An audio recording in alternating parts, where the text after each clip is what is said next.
Hello everyone, নমস্কার সবাইকে। আমি মুক্তা। আজ ছিল আমাদের জগন্নাথ দেবের রথযাত্রা। আর এই রথযাত্রা কিন্তু আমাদের বাসার পাশে ইসকন মন্দিরে প্রতি বছরেই হয়, আর আমরা প্রতি বছরেই কিন্তু এই মন্দিরেই এটা দেখে থাকি। আজকে রথযাত্রা উপলক্ষে এত এত মানুষ দেখতে পাচ্ছেন, এগুলো কিন্তু সব মানুষই শেরপুরের না।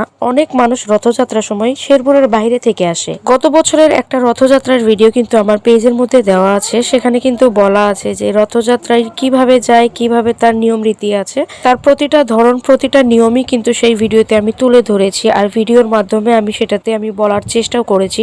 আর A to Z কিন্তু সেই ভিডিওতে বলা আছে, আপনারা চাইলে কিন্তু আমার সেই ভিডিওটাও দেখে আসতে পারেন। তো সেই কথাগুলো আজকে আর এই ভিডিওর মাধ্যমে তুলে ধরবো না। আজকে আমি A to Z আপনাদেরকে দেখিয়ে দিব। এই ইসকন ভাবনামৃত সংঘ সেই আদ্যকাল থেকেই কিন্তু প্রচারিত। জগন্নাথ দেবের যে কোনো পূজা অর্চনা কিন্তু এই মন্দিরেই আবির্ভূত হয়ে থাকে। এখনো কিন্তু রথযাত্রা শুরু হয় নাই, এগুলো কিন্তু প্রস্তুতি চলছে। আমি কিন্তু আধা ঘন্টা আগেই বাসা থেকে বেরিয়ে এসেছি, যাতে শুরু থেকেই ক্লিপগুলো আপনাদের মাঝে আমি A to Z শেয়ার করতে পারি। এই রথ কিন্তু সেই সকাল থেকেই প্রস্তুতি নিচ্ছে, এখন কিন্তু ফাইনালি ডান। এখন কিন্তু রথ টানা হবে, আর সবাই কিন্তু প্রস্তুতি নিয়ে ফেলেছে। আর এখন কিন্তু রথ টানা শুরু করে দিয়েছে। আর দেখতেই পারতেছেন অনেক ভিড় ছিল এই জায়গাটাতে। আমার আজকের এই ভিড় দেখে মনে হলো যে গত বছরের আগে থেকে এই বছরে একটু লোকজন কম ছিল। গত বছরে প্রচুর পরিমাণে লোক ছিল, এবছরে কিন্তু লোকজন খুব কম ছিল। কারণ আজকে কিন্তু সারাটা দিন ঝিরিঝিরি বৃষ্টি ছিল, যার জন্য মনে হয় বৃষ্টির জন্য অনেকে আসতে পারে না। তো এখন আমি আর মুখে কোনো ভয়েস দিব না। আমি চাচ্ছি যে আপনারা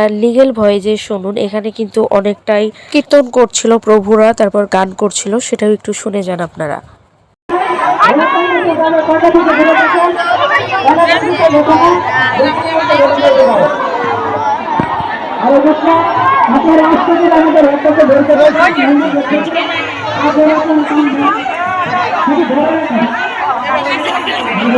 রথ কিন্তু অলরেডি বেরিয়ে পড়েছে, আমরাও একটু টেনেছি। তারপর যখন হতাশ হয়ে গেছে তখন একটু রেস্ট করছিলাম। পুনরায় যখন আবার রথ ফিরে এসেছে তখন কিন্তু আমি আরেকটু ভিডিও করেছি। তার কারণ এবার কিন্তু ওই লোকনাথ বাড়ি মন্দিরে এই রথ রাখবে না, ইসকন মন্দিরে এক্সট্রা ভাবে একটা মন্দির তোলা হয়েছে, সেই মন্দিরেই কিন্তু রাখবে। আবার 7 দিন পরে এটা ফিরবে মন্দিরের ভিতরে। যখন ভিতরের দিকে একটু নিচ্ছিল তখন পিকু বলল যে আমিও একটু টানবো। তো পিকুও কিন্তু একটু টানলো আর কি, দড়িটা ধরে।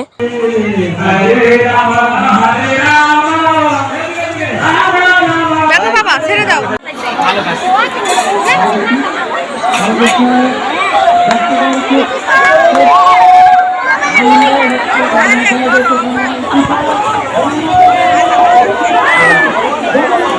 হরে কৃষ্ণ কৃষ্ণ